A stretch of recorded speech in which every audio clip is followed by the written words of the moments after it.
Welcome back to AFTV, everyone. Time for a Behind the Numbers with me and Turkish. We've done what, 4, 5 of them? Yeah, a few of them. Yeah, we've never done it from a transfer perspective, and that's what we're going to do today. We're going to look at some numbers regarding Arsenal's forwards and some of the players that we're targeting, reportedly targeting, and there's a long list of them. So we're going to go through some of the numbers to try and determine who is Arsenal's perfect forward signing. Before we go into it all, as you'll see from the title, as you'll see from the thumbnail, and you're going to see from the content of this video, all viewers, we're really looking at the winger market in this, because that is just what reports are saying, that Arsenal, having not got Benjamin Sesko, some rumours about a cut price deal for Osman, cut price at 84 million, but it's a cut price on the release clause that's been mentioned. Nothing on Isak. Chelsea have been sort of reportedly, making a move for him. But are you ready to leave the 9 market aside, or do you still think, despite what we're going to discuss in this video, that is really where we should still be looking to add? I think so, yeah. For me, it was never a case of winger or striker. It was striker and winger. Yeah, I hear it. And this was even before Martinelli's dip in form. That me and a lot of Arsenal fans have suggested a winger needs to come in. Firstly, to challenge Saka. But now, when we're looking at Martinelli's form, does he need a little bit of a challenge? I know Trossard has challenged him since he's come in, but I mean, Trossard's coming up to 30 years of age now, so... Different profile as well. Yeah, I'm not saying he's old or anything like that. He's still very much got a few years left in him in the Premier League for sure. But yeah, it was never a case of striker or winger, so...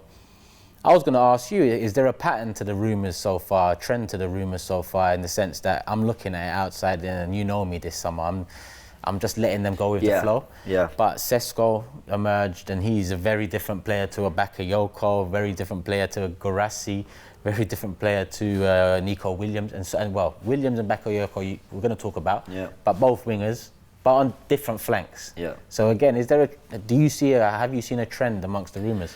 The trend amongst the rumours for me, because I just always do follow the transfer stuff, not in like an obsessive way, just in there's nothing going on, we're not playing any football, I care a lot more. Actually, in the January windows, when I'm like a lot more detached from it, I'm like, look, I'm more worried about what's going on the pitch.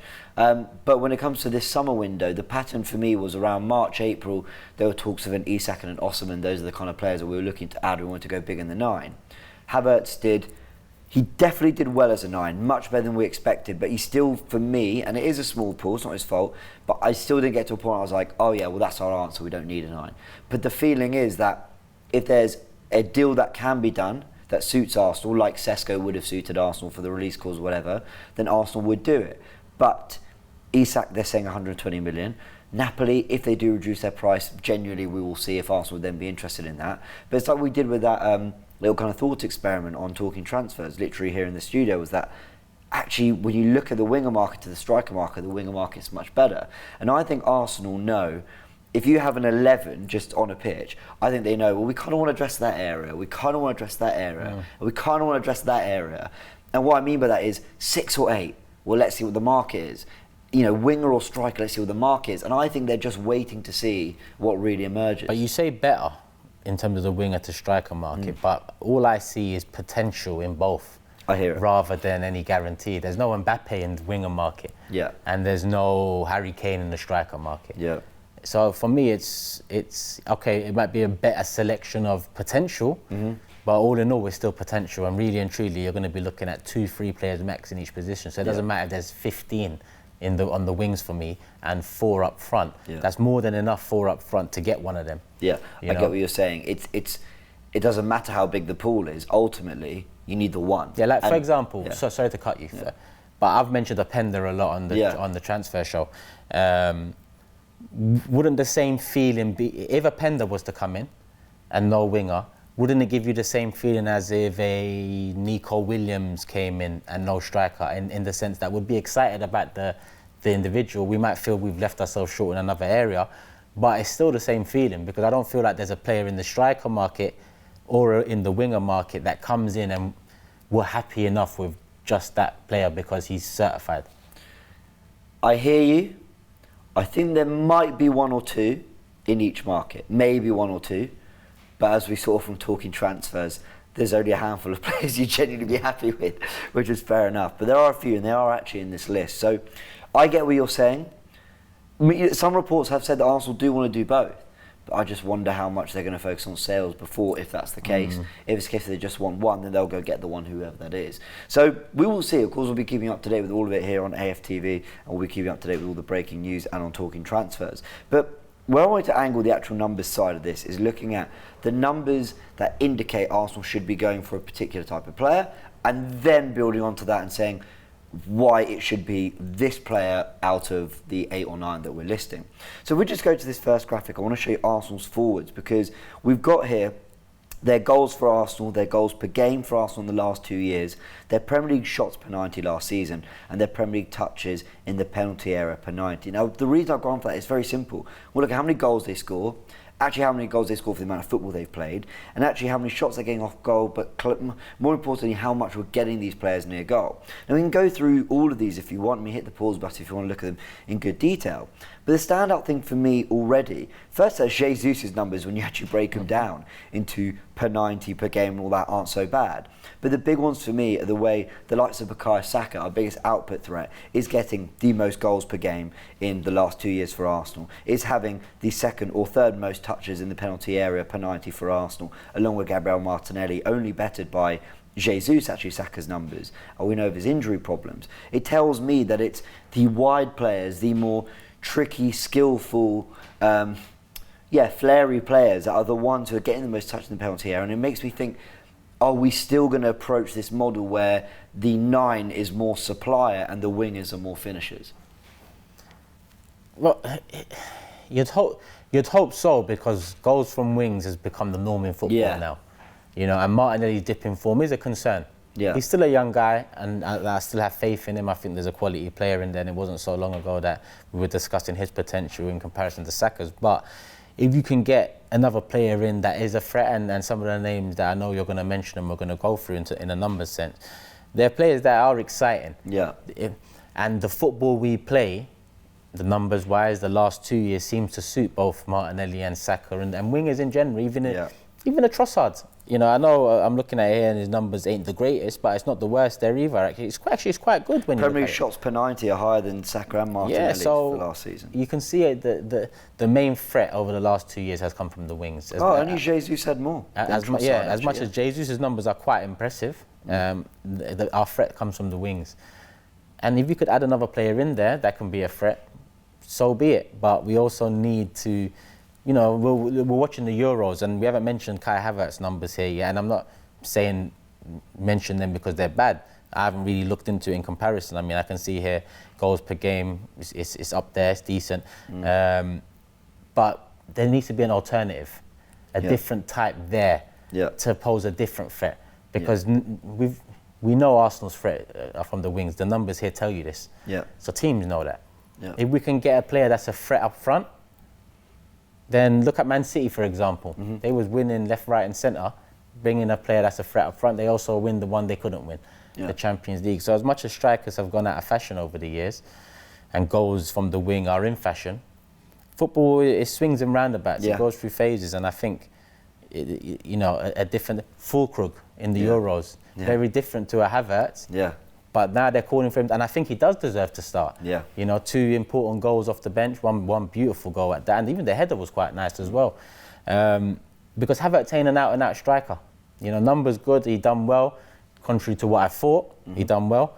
But I still, as much as, I'd like another winger to come in and provide more goals from the wings, I still think we'd leave ourselves short up front and looking at these numbers here, because Jesus, he isn't even an out-and-out striker, but his numbers are quite impressive in touches in the box and not too bad. And numbers goals-wise, every metric here. Yeah, not bad. I mean, Bukayo Saka and Martinelli obviously on that list, the players that have scored the most goals for Arsenal. That of course captures all their years, and they'll have had a lot longer to do it than Trossard, Jesus, Havertz. Eddie's numbers, of course, has been there a long time as well. But I want to show you all this because the key thing for me was, and it sounds silly to be pedantic about like one small metric when there's so much to talk about, but the Premier League touches, so the touches in the penalty area per 90 for the Premier League last season, for Saka and Martinelli to have the most per 90, again, it's the areas we get them in. Now they might be in wider areas, but the point is they're our biggest threat. So I actually think Arsenal would still go up a level if they had another top player, because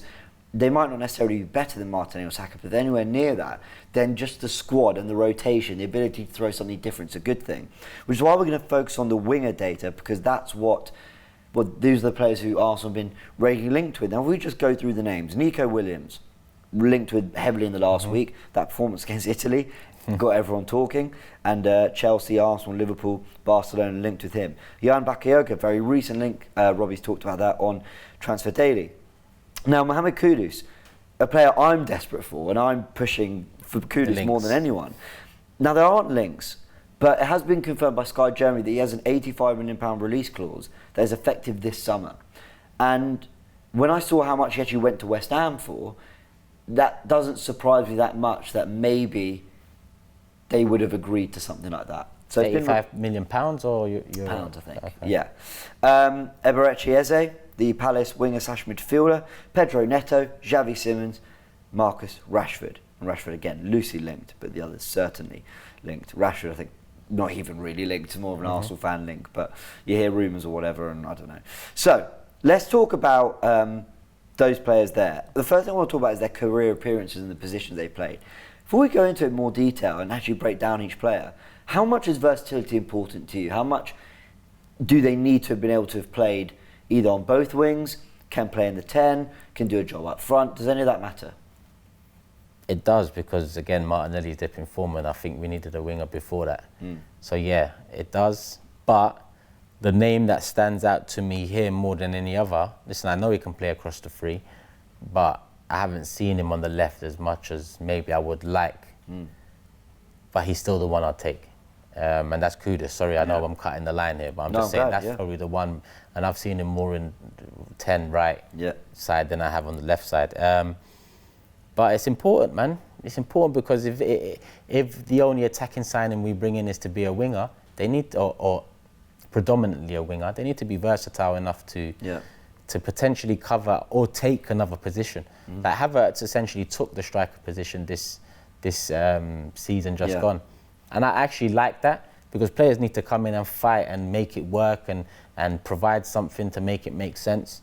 So whoever does come in, I expect them to fight, not just in their predominant position, but maybe another area if need be. It's a big part of why Kudus is up there for me, and why it might sound crazy to some, but I would pay 85 million for him, because a Saka backup doesn't want to be a Saka backup, but you might have a player that you say to them, look, Martinelli or Trossard's our starting left winger at the moment, Saka's our starting right winger, Havertz is our starting 9, but prove you're better than one of them. And then you rotate, and then you have different options. Now Kudus, when you look at his data here, 44 appearances as a right winger, 10 as a left winger, 42 up front, and actually got 90 as a 10 plus a central midfielder. You can actually split that into 40 and 40, because he's literally played almost 40 plus appearances in 3 different positions. And out on the left, to me, West Ham fans might say differently, but he's got all the ingredients. He's got the pace, he's got that explosiveness to his game, he's got the left foot as well that gives you a different dynamic on that side. So when we're inverting 2 right-footed left-backs in Tomiyasu and Timber, you've got that left-footed outlet where we're hearing this, Bukayo Saka for England and all that. I think Kudus is up there because Premier League proven, has that versatility, and you're not paying 85 million for someone who's just going to play 15, 20 games when Saka needs a rest. Actually can play across literally 4 or 5 positions and wrestle his way into one of those positions, and he's got quality to do it. And the rest on the list, you're probably looking at minimum 40, 50 mil anyway. Exactly. So it's just the difference that we have to look at here, and the difference is, like you said, Kudus is someone who's proven it now in the Premier League, someone that can play multiple positions, has a certain character about him as well, which I like. I think it feels like a big game player, like I'll take responsibility. When you're at the Emirates, when we were watching, we had the 2 screens, we were watching the final day with Everton and then West Ham playing City. I was watching Kudus like, you're the one. West Ham tried, I'm not taking from them. But Kudus was the one who was like, give me the ball. Like, let me turn past 3 players. Let me win a foul. Let me score a bicycle kick. Yeah, when you look at his catalogue of goals for West Ham, it's incredible. If he'd pulled up that catalogue over 3 years, you'd say, wow, that's brilliant. But in 1 season, he's a moments player, he's a versatile player. We'll go through his numbers as well in terms of goals, whatever, in a little bit. But yeah, important to mention his versatility. Other players, I mean, Nico Williams, where I love his versatility, 74 appearances as a right winger, 49 as a left winger, never played out front or in midfield, which is fine, so he's an out-and-out winger. The thing I love about him, though, two-footed. Yeah. So he does both so comfortably. And he's probably got the perfect balance of the lot in terms of if you want to push Martinelli and Saka. You know, he seems to have that perfect balance. Yeah. He's a good age as well, 21? Yes, he's 21. 21, yeah. So, and you know, he's had a great season. Yeah. Second in assists in La Liga. Oh, I don't know about that actually. Behind the numbers, I should know that. No, I think he was behind the guy from Villarreal. Oh, okay, fair enough. I forgot his name as well, but there we go. Yeah. We're well researched. Yeah. There we go. But he's up there. He had a few. No, that's fair. I mean, the two-footed nature clearly provides assists. We actually do have numbers on his assists, which we'll get to in a sec. But the other thing I love about him, it's what you said. It's that he pushes both equally. I actually think there's a world in which you're right. We may need another left winger. We can't quite shake this sort of, this Mudryk thing. Why did Arteta want him so much when Martinelli was on fire? And I think to get someone else that can push both Saka and Martinelli. I want to ask you about his reported salary demands. Now, I did a lot of research into this. He's on 170 grand a week right now. 169, so round it up. 170 grand a week, so in euros about 200 or whatever. Now, he got that pay rise, salary, wage increase, whatever, new contract in December was when it was announced, December 2023. So it was 6-7 months on.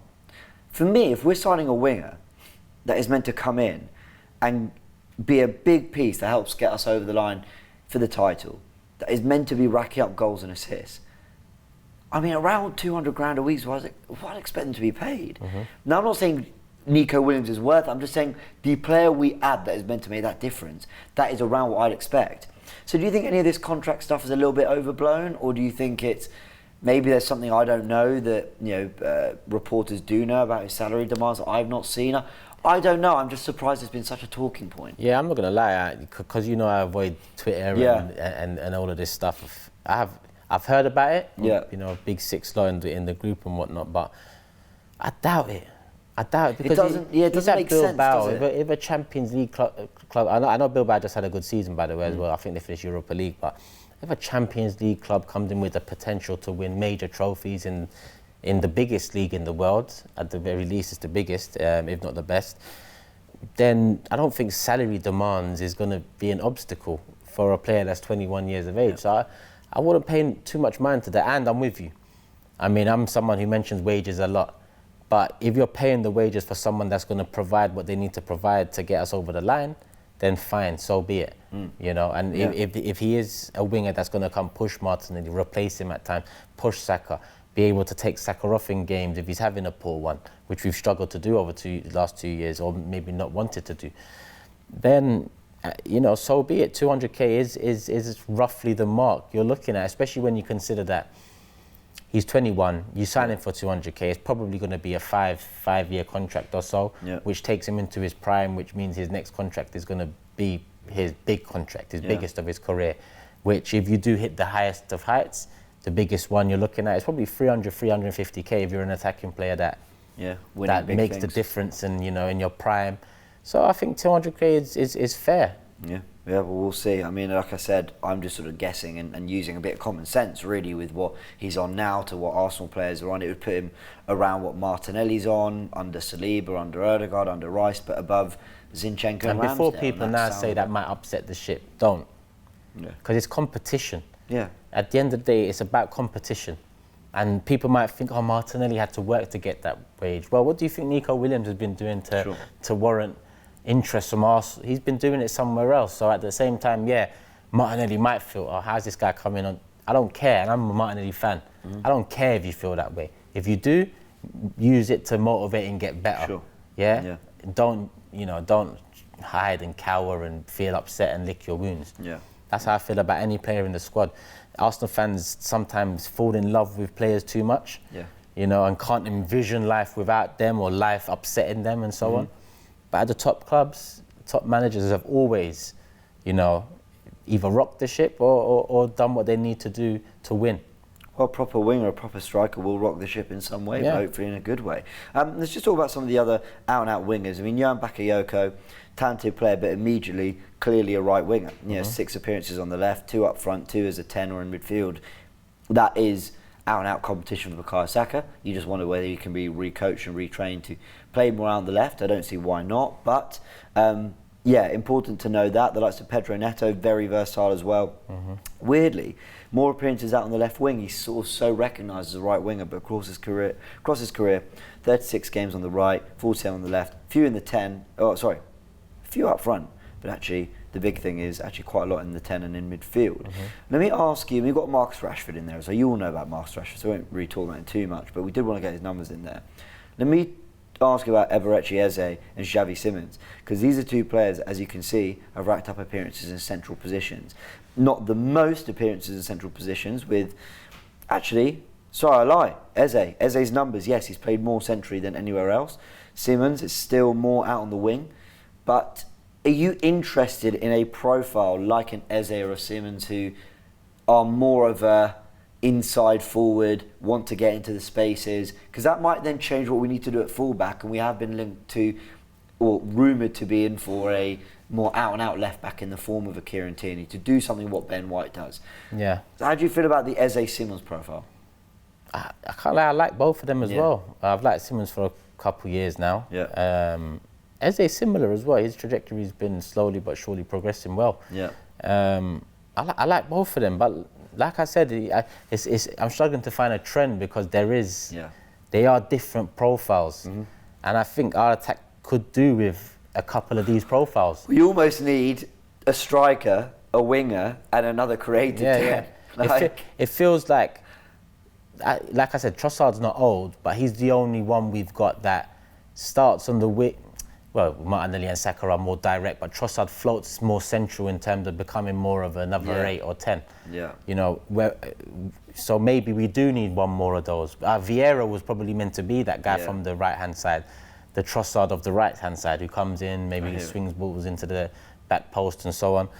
But Eze and Simons, 2 exciting options as well, and I think that's a good word to use, exciting, because I feel like our attack is quality. We've shown that with a number of goals, but there's something lacking, which is an X factor, a bit of excitement in all of our players. And maybe this is the model. Maybe this is Arteta pinning down the players to do exactly what he wants. But I feel like we haven't really got a loose cannon.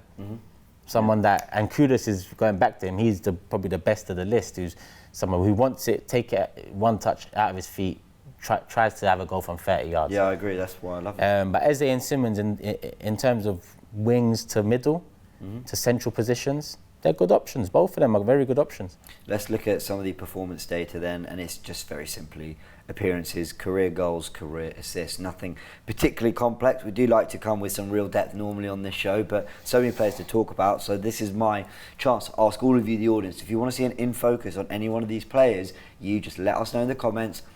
Put some names in, the most liked we'll do an in focus on as well, because the deeper I got with all this, the more, this could be a 4-hour show.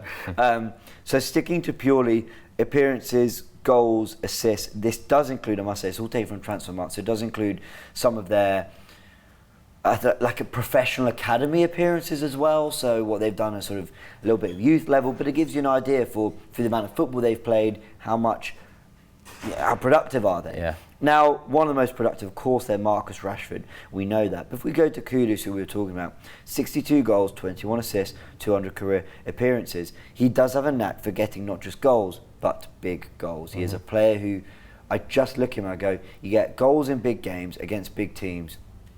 You performed in the Champions League, you performed in the Premier League, and you just score great goals. You score the goals that do the rounds on Twitter. Moments players like him, and the fact that he puts up not just quality of goal, but quantity of goal. Again, he's my number 1 shout. Number 1 shout? Yeah. Kudus is, I think, I agree. I'll put Simons next. I'll put Simons second. Simons' numbers are impressive as well. And 52 goals, 42 assists in 142 games, playing a lot of them centrally. He's been through a couple leagues now, hasn't he? He went to Leipzig. PSV, PSG, Barcelona youngster, Leipzig. Did he go Leipzig? Yeah, I think he went Leipzig for a season. So he was at Leipzig the last year. His numbers were good. In fact, while I'm getting your thoughts, I will get those numbers up for you at Leipzig. But he was a Barcelona. Cause I watched a video on him. So I think he was a Barcelona academy prospect who I think was a real leader as well.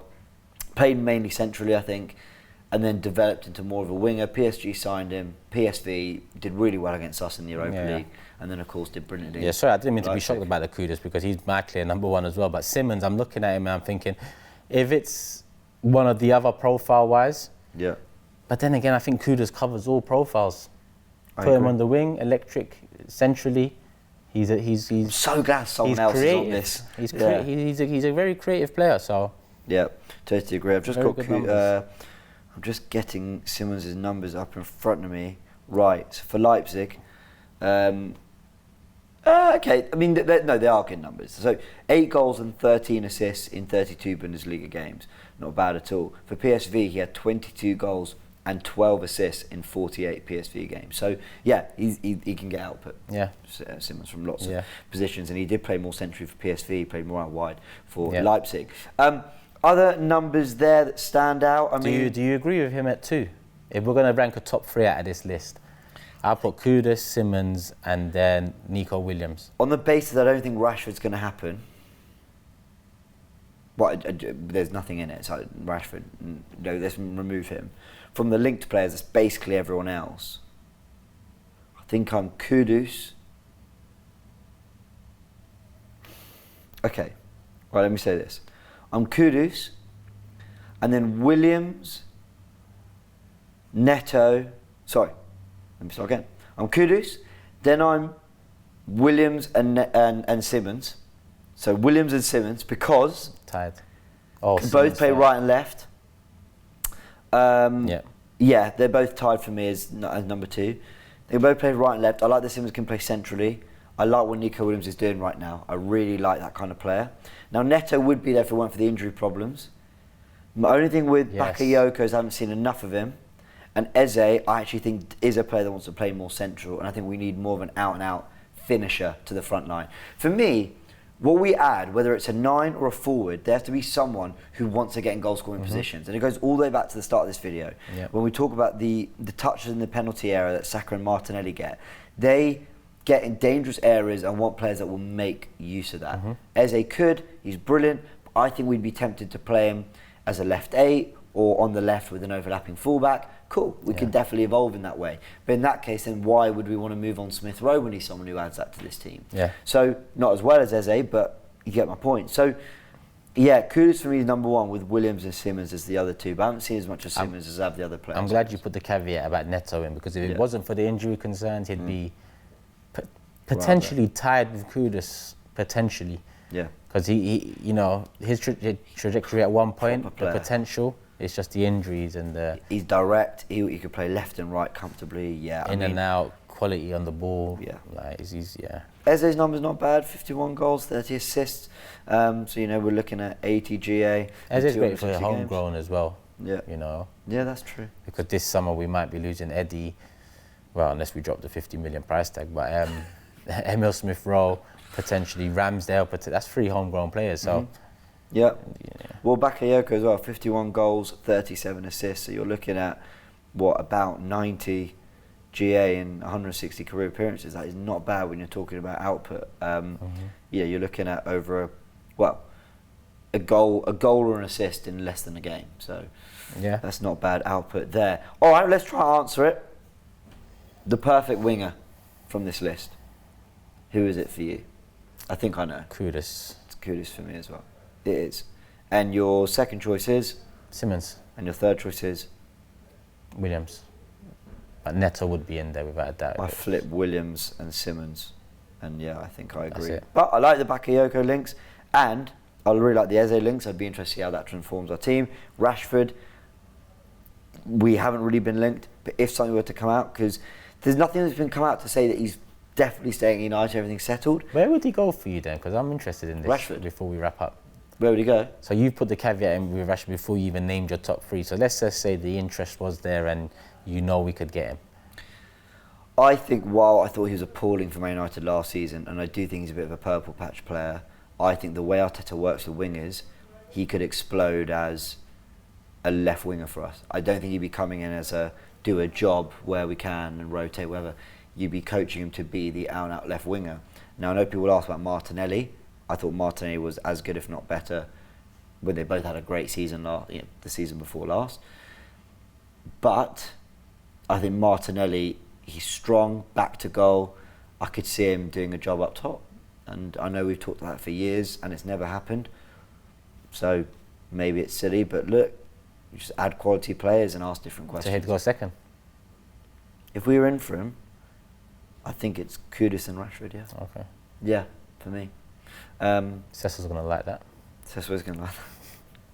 Everyone, let us know your thoughts in the comment section below. That's been Behind the Numbers. Like I said, not as much in terms of raw data to go through, but a lot of players that we just wanted to get just an overview for what their numbers are, for their versatility, and try and understand what do they add to each team, well, to the team that maybe the other doesn't. How do they compare to the other targets? Let us know in the comment section below who is the perfect winger for Arsenal for you. Kudos for us to debate over Marcus Rashford, Nico Williams linked as well. And of course, if anything happens on AFTV, we'll let you know. Big thank you, Turkish, as always.